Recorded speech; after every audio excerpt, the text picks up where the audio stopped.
Primero que nada, muchas gracias a los organizadores, Eugenia, Nayeli, María Elisa, Gabriela. Creo que Paco también tuvo algo que ver. Algo. Paco. ¿Dónde está Paco? ¿No está? Se fue. Lo hemos perdido. Pusieron todos sus recursos económicos al beneficio de esto. Ah, muy bien. O sea que me agradezco a mí mismo. Sí. Tú pagaste tu boleto.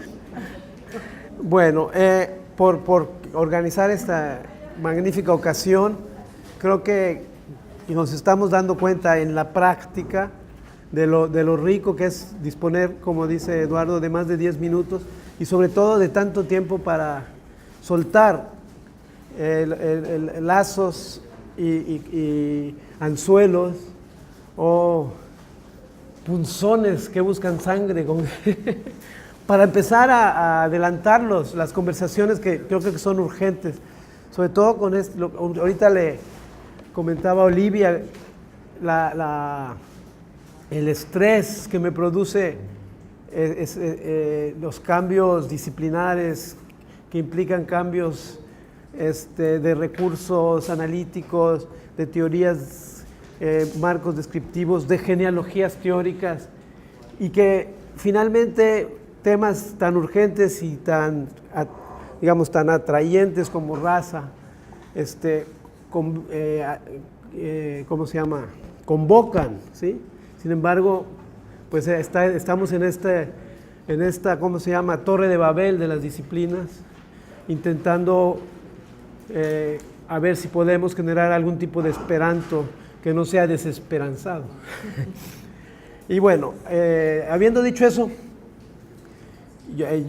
yo vengo de las ciencias, ¿no? Y del estudio de las ciencias, estudio filosófico, histórico, cada vez más interdisciplinar, antropológico, bioantropológico, en fin. Ya mismo yo no sé cómo definirme, pero viniendo de ahí voy a tratar de contribuir con una serie de recorridos que en muchos se parecen a los que ya hemos hecho y realmente es un poco intimidante seguir a los presentadores anteriores, a Olivia y Eduardo, y a los que hubo ayer. Pero bueno, habré hecho mi tarea si logro colar algunos aspectos y algunas nociones que no se hayan todavía enfatizado. Voy a hacer una especie de collage de lectura de un texto que traigo escrito con comentarios o notas que he ido haciendo en el curso de los 2 días de ayer y de hoy, para un poco tratar de acercarlo al espacio de la conversación. Tengo la impresión de que mi presentación y la de Paco van a tener espacios resonantes, lo cual también me da gusto. Bueno, empiezo diciendo que los practicantes de los estudios de la ciencia, sobre todo la historia y la filosofía de la ciencia, estamos ya quizá un poco aburridos de ese continuo enfrentarnos a la doble determinación entre los contextos que determinan los conocimientos y luego los conocimientos que alteran los contextos y las prácticas. Y de alguna manera estamos también un poco, pues no sé si desesperados, pero yo por lo menos me siento a veces un poco inquieto de que no hayamos encontrado maneras más sutiles a veces de hablar de las determinaciones entre estos dos espacios y de las dinámicas, ¿sí? Siempre, cada nueva generación produce modelos que terminan siempre acartonándose y pareciera que no avanzamos, ¿no? Sobre todo, y un poco la desesperación es porque en este tipo de contextos como la raza y el racismo, uno quisiera poder entender un poco mejor las dinámicas que van desde las conceptualizaciones de las ciencias los desarrollos de las ciencias y cómo estos empiezan por incorporar nociones, valores del espacio contextual en donde son producidos y terminan por dispersarse, difuminarse, rearticular visiones, ideologías, para luego regresar otra vez en el siguiente ciclo, ¿no? Y si lo que queremos es intervenir, ¿sí?, para reorientar, que es un poco algo que me estaba produciendo la presentación de Eduardo, es decir, por un lado, un llamado a ser más rigurosos de la academia, a producir mejores conceptos, mejores conceptualizaciones, mejores análisis, y por otro lado, pareciera como eso que estamos queriendo hacer nosotros mejor, cómo lo podemos hacer sin que intervengan aquellos que van a estar afectados directa o indirectamente, ¿sí? Entonces, de alguna manera, un llamado inicial es a terminar con el autismo, ¿no? Y que aquí en estas sesiones, por ejemplo, no haya nada más académicos, ¿no? O que hagamos sesiones en donde no haya nada más académicos, ¿no? O, por ejemplo, donde no estén los científicos, que ese es un poco de lo que va mi tema, ¿no? Pareciera que ya podemos prescindir de ellos, ¿no? Ya, la raza es una construcción social, lo dijo Eduardo, no hay nadie que lo niegue, histórica, y entonces,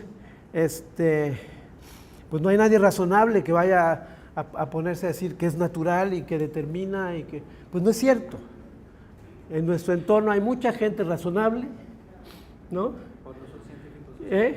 Que son algunos científicos sociales y otros son científicos. Bueno, hay gente que habla de la realidad social de la raza, pero como una cosa más dura que la realidad más real, y tú mismo lo estabas diciendo, ¿no? Entonces, creo que hay muchas instituciones poderosas que están ahorita incorporando toda esta noción cultural genocéntrica del ADN como el mito de origen del ADN, como el sitio ordenador de todo, desde la virtud hasta la enfermedad. Y ahí están las grandes farmacológicas, ahí están las grandes organizaciones mundiales de la salud, organizaciones filantrópicas, reinventando en nuestras mismas narices, ¿no? Raza, con esta concomitante racismo inseparable, ¿sí? Reconstruyendo estas objetividades, ¿sí?, objetividades diríamos en México, con las cuales estamos siendo todo el tiempo redefinidos, querámoslo o no, no solo nosotros, sino muchos grupos, muchos, ¿no? Entonces yo creo que digamos que no es muy pronto para decir que los científicos tienen que quedar fuera. Yo creo que los científicos tienen que quedar adentro, tienen que ser parte de la conversación y tenemos que tenerlos aquí haciendo el esfuerzo por cambiar sus jergas, adoptar nuestro esperanto y entender por qué nos preocupa tanto muchas de las cosas que hacen. Bueno, esa es mi arenga inicial. Voy a empezar a leer. No sé cuántos minutos tengo. Para leer tienes 15. 15, bueno. 15, 20. Bueno, voy a tratar de meter lo más que pueda y si no, lo demás se los cuento después en el café.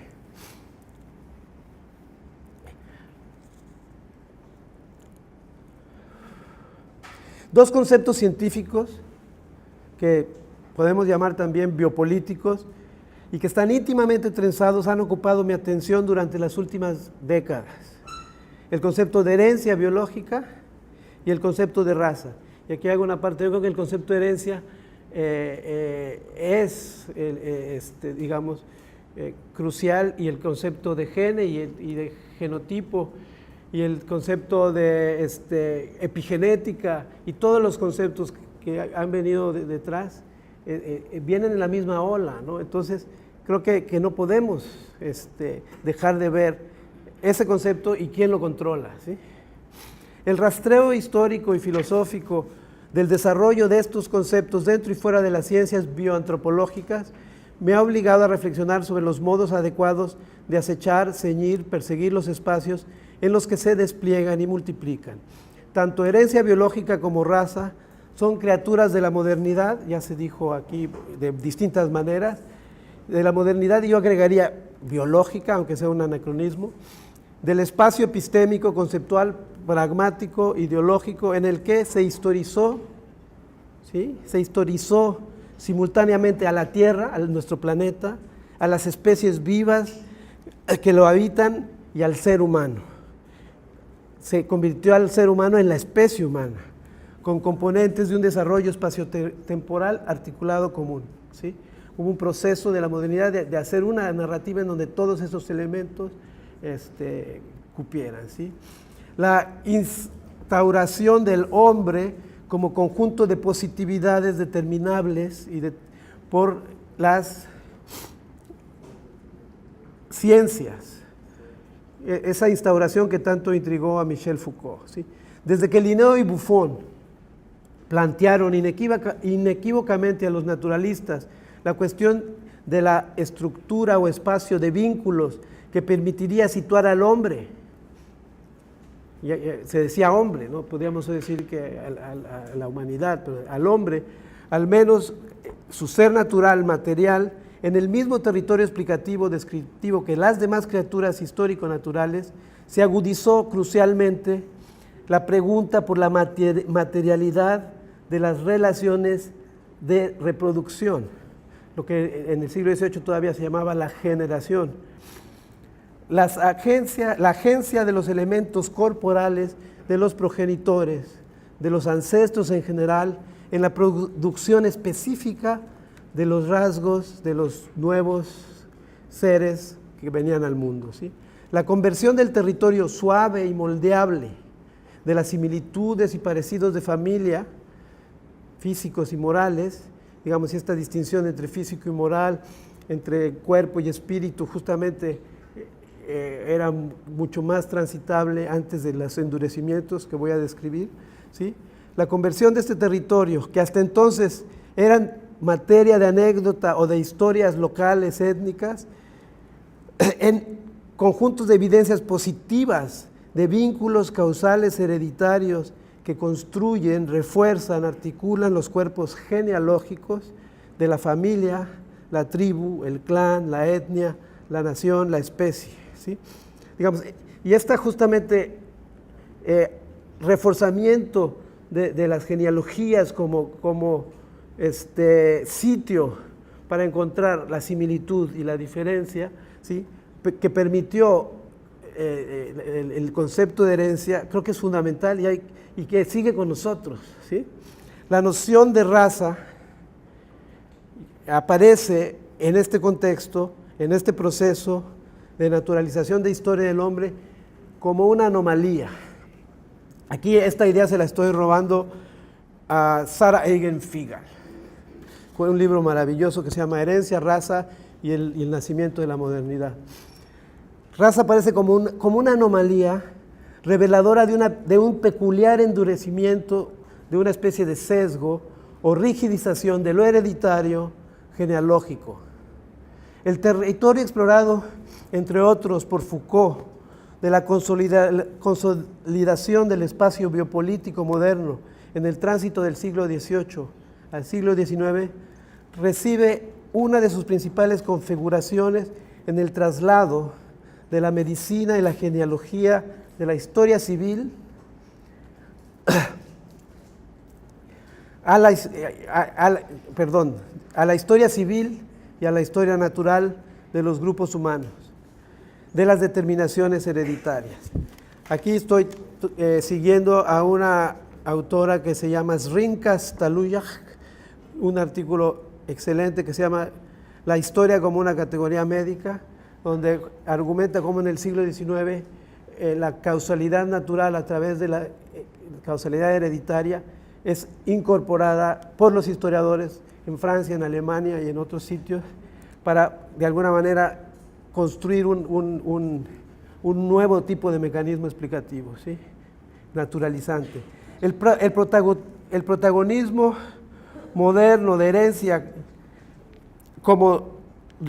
tanto de herencia como de raza, surge y se refuerza en este movimiento. Los intentos europeos de unir las causalidades de las dos historias, la civil y la natural, en una ciencia común, de atar lo físico y lo moral con la misma cuerda, ¿sí?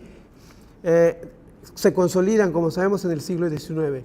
Como instauración conceptual moderna, la herencia biológica articula una serie de armazones causales que permiten incluir al hombre, a la especie, su historia natural y su historia cultural y civil, a las ciencias bioantropológicas, que permitirán tejer tramas explicativas que recorren dependencias causales que pueden ir desde la intimidad fisiológica minúscula e instantánea de lo que en el siglo XVIII todavía se llamaba la primera formación del nuevo ser, en el momento de la fecundación, ¿sí?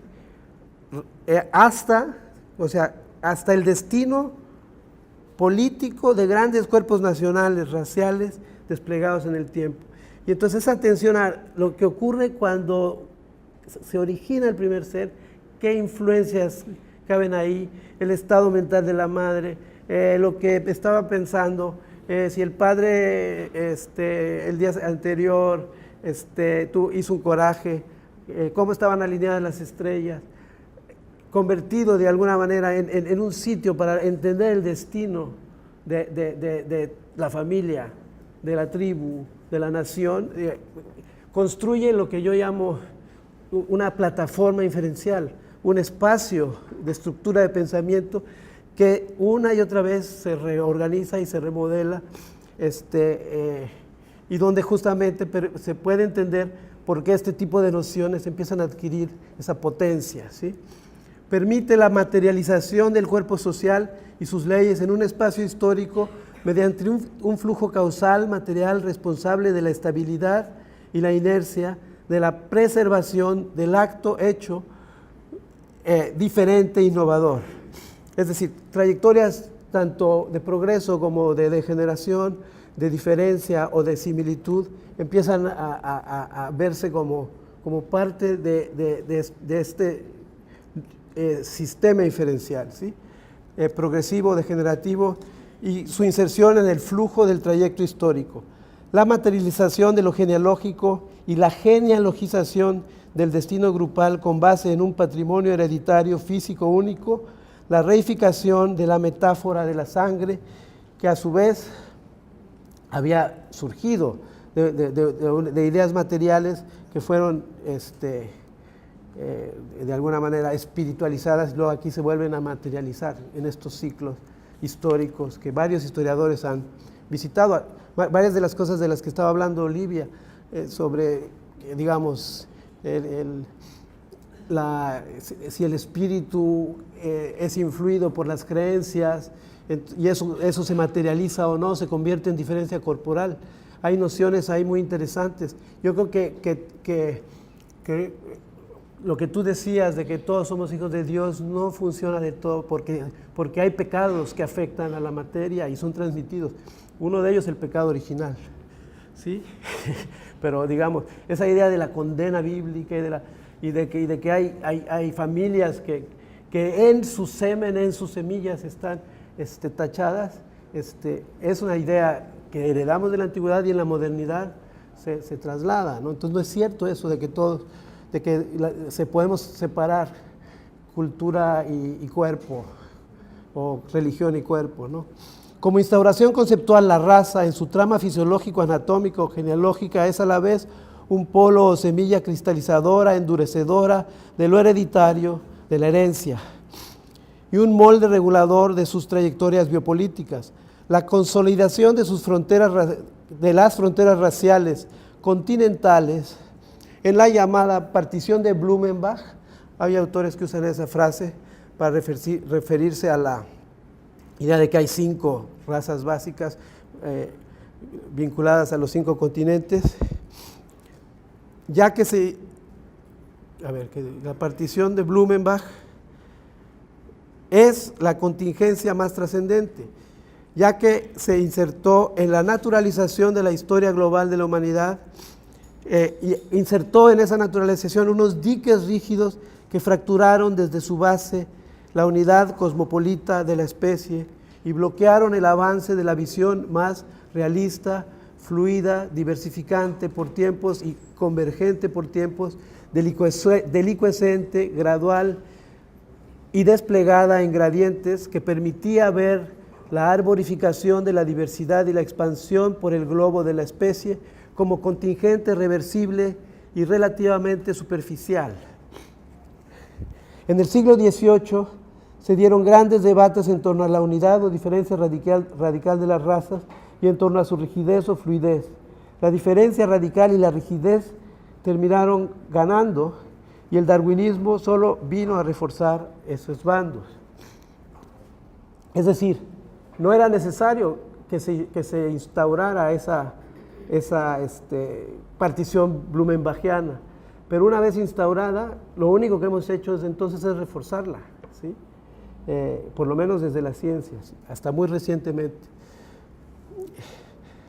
Desde entonces, la dinámica conceptual de la raza está movida por el intento añadido de construir distancias y jerarquías dramáticas entre las líneas, entre las trayectorias genealógicas, por dramatizar la diferencia radical, ahondarla.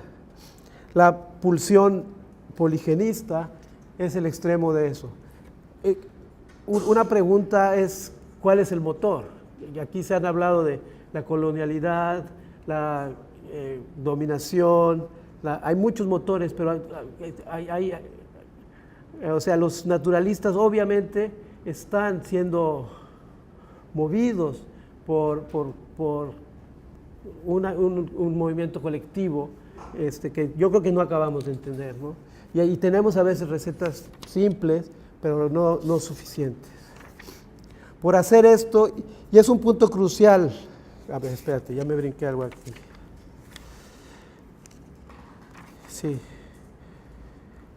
Sí, claro, la pulsión por dramatizar la diferencia radical, ahondarla y hacer pecaminosa, antinatural, abominable toda confluencia en actos de reproducción de los flujos hereditarios racialmente diversos.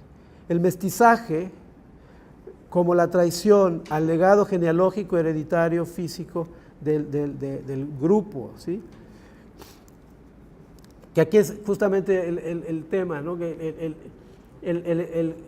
a veces no nos damos cuenta que estamos pasando de hablar de individuos o de situaciones concretas y detrás hay, digamos, toda una concepción de grupos, de genealogías y de heterogeneidades que no implican una traición local, sino una traición a dimensiones mayores, ¿sí? Hasta la de nación. Esto nos lleva al territorio conceptual y geográfico de América Latina. La racialización de las narrativas sobre la confluencia de grupos humanos en la América ha estado siempre arrastrada por las corrientes de racialización emanadas de ultramar o ultrafronteras. Los contradiscursos lanzados desde las élites criollas o nacionales, hoy en día académicas, han repetidamente invertido las valoraciones condenatorias del mestizo, del mestizaje o de otras categorías raciales, utilizando, sin embargo, las mismas plataformas clasificatorias e inferenciales que produjeron la distancia y la desvalorización fisiológica, anatómica, hereditaria, genética, etc. Y creo que a veces seguimos cayendo en esa tentación de quedarnos en el mismo territorio para contraargumentar sin cuestionar el territorio mismo, ¿sí? Es decir, afianzando en el mismo espacio de objetividad en el que están enraizadas las rupturas, las fracturas originales, blumenbachianas, kantianas o de otro tipo. La reivindicación del mestizaje o del mestizo, voy a tomar agua porque me estoy quedando. No puede emanciparse de la constricción hereditaria fisiológica que cementa el orden genealógico moderno y apuntala las alteridades raciales. El mestizo cae inevitablemente en las fisuras del odio poligenésico. Las trayectorias de los tres conceptos que he tocado superficialmente, herencia, raza, mestizo, pueden seguirse diacrónicamente y rastrearse su imbricación al irse estas formulando y reformulando en marcos conceptuales, explicativos, científico-biológicos, antropológicos, alternativos, desde la medicina humoral hipocrática de la antigüedad o hasta del siglo XVIII, pasando por las ontologías mecanicistas, vitalistas, energetistas, positivistas, pasando también por distintos esquemas reproductivos, preformacionistas, epigenetistas, teleomecanicistas, lamarckianos, ya fue mencionado, darwinistas, etc. Estas nociones, herencia, raza, mestizaje, sufren, y eso los historiadores lo han estado describiendo, continuos reacomodos y reformulaciones, al ser desde su inicio la sustancia misma del orden moderno, y aquí creo que eso coincidimos los tres ponentes de hoy hasta ahora, genealógico, filogenético, nacionalista, racialista, jamás pierden vigencia, ¿sí? Los conceptos biopolíticos occidentales han demostrado ser puntas importantes de acceso a la investigación de las dinámicas de los saberes o conocimientos útiles y peligrosos sobre los cuerpos individuales y colectivos. Como señalaba, de nodos de articulación de lo físico, biológico, fisiológico con lo cultural, moral, ético y político. Como sostenedores de sitios refractarios al cambio o como sitios o nodos que al desplazarse inducen cambios de mayor o menor magnitud. Como espacios, sitios, articulaciones que pueden permitir o abrir la posibilidad de comparación entre épocas, lugares, periodos, culturas, marcos conceptuales, cosmogonías diversas. ¿Cómo voy de tiempo? Quedan 5 minutos. Bueno, esos 5 minutos los voy a utilizar en cambiar un poco de tema. Lo que quedaba era un poco entrar al asunto de la heterogeneidad de las narrativas sobre el origen de la raza y de la herencia, pero eso ya un poco lo hemos tratado en la sesión anterior y entonces me importa más hablar de algo más contemporáneo. Creo que lo dije al principio, podemos hacer narrativas continuistas o discontinuistas, pero creo que en el momento actual sigue habiendo en la práctica, de hecho, en los espacios académicos y en los espacios biomédicos y en otros espacios,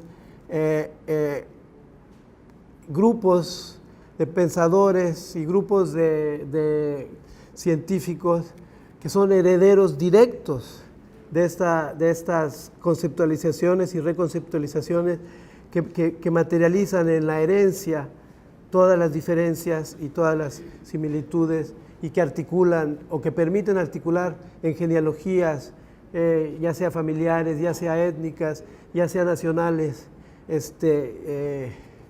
lo racial, ¿sí?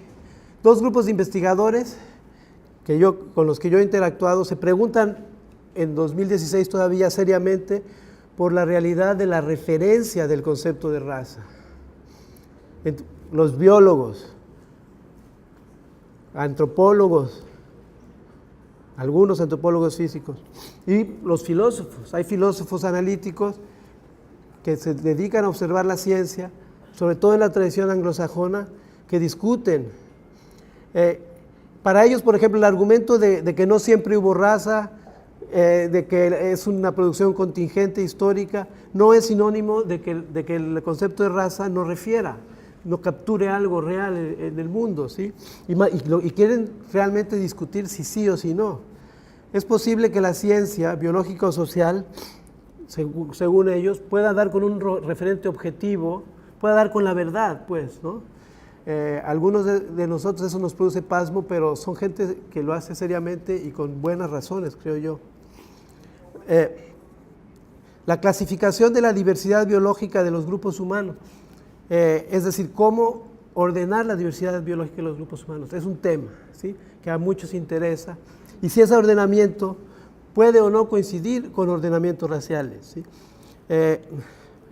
La diversificación histórica de esos grupos en bolsas o grumos de diversidad biológica, que muy pocos biólogos estarían dispuestos a decir que no se ha dado tal fenómeno, es decir, que no se ha distribuido en el planeta de manera heterogénea la diversidad biológica, y que una de las maneras de acercarse a esa diversidad es a través de observar la acumulación de variantes genéticas en distintos grupos distribuidos en distintas partes del planeta. Eso, ¿qué nos dice de la noción de raza? O esas averiguaciones deben o no formularse en términos de raza. Hay gente que piensa que sí y hay gente que piensa que no. Y gente, digamos, no son racistas neonazis o personas así, ¿sí? Entonces, la genomización del sustrato de referencia es quizá el fenómeno más importante que nos ha tocado vivir a muchos contemporáneamente, es decir, cada vez más.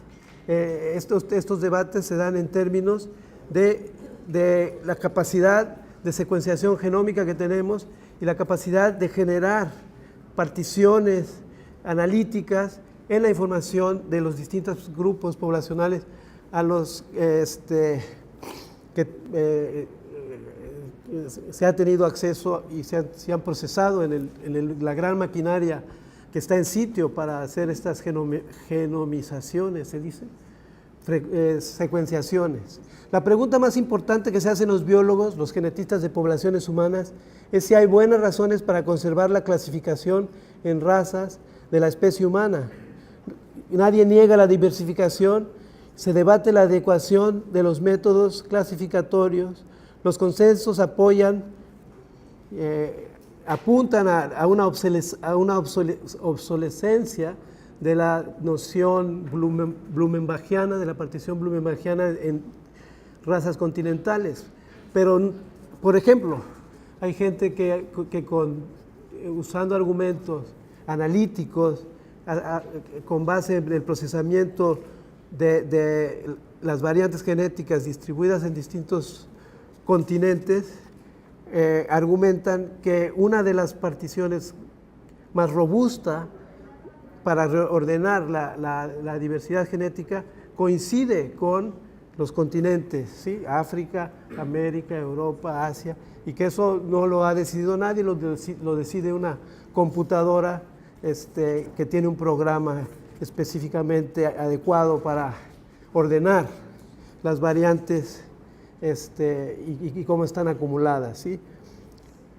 Pero hay muchas, además otro dato importante es que hay muchas disciplinas y subdisciplinas bioantropológicas y sociales que se niegan hoy día a abandonar la clasificación racial como una herramienta útil o objetiva.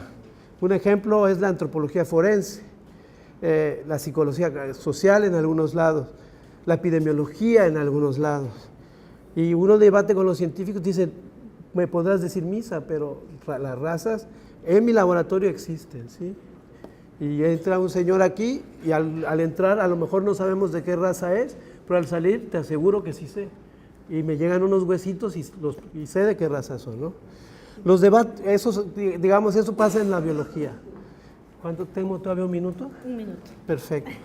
Los debates filosóficos han girado, los que yo he frecuentado, y algún día si quieren les doy una plática, sería interesante, en torno a una propuesta del filósofo norteamericano Anthony Appiah, que se llama entre los filósofos el eliminacionismo.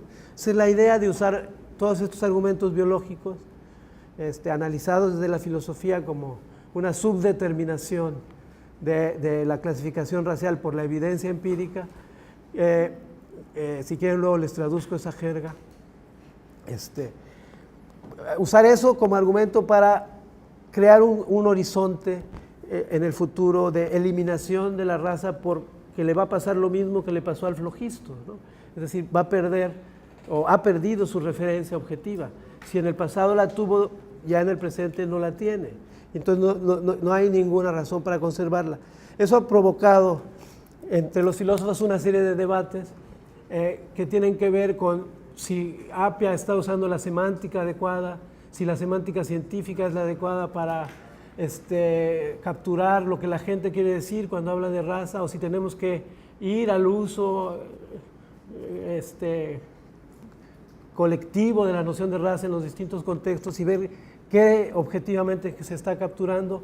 Hay gente que ha argumentado, por ejemplo, Quayshawn Spencer, que si podemos hacer coincidir dos trayectorias, uno la relativamente objetiva de la análisis de las frecuencias genómicas con el uso popular de las clasificaciones raciales en sitio, por ejemplo en Estados Unidos, y estas coinciden, esta convergencia apunta a que hay un nivel de objetividad de las razas que digamos, garantizan seguir hablando de su realidad.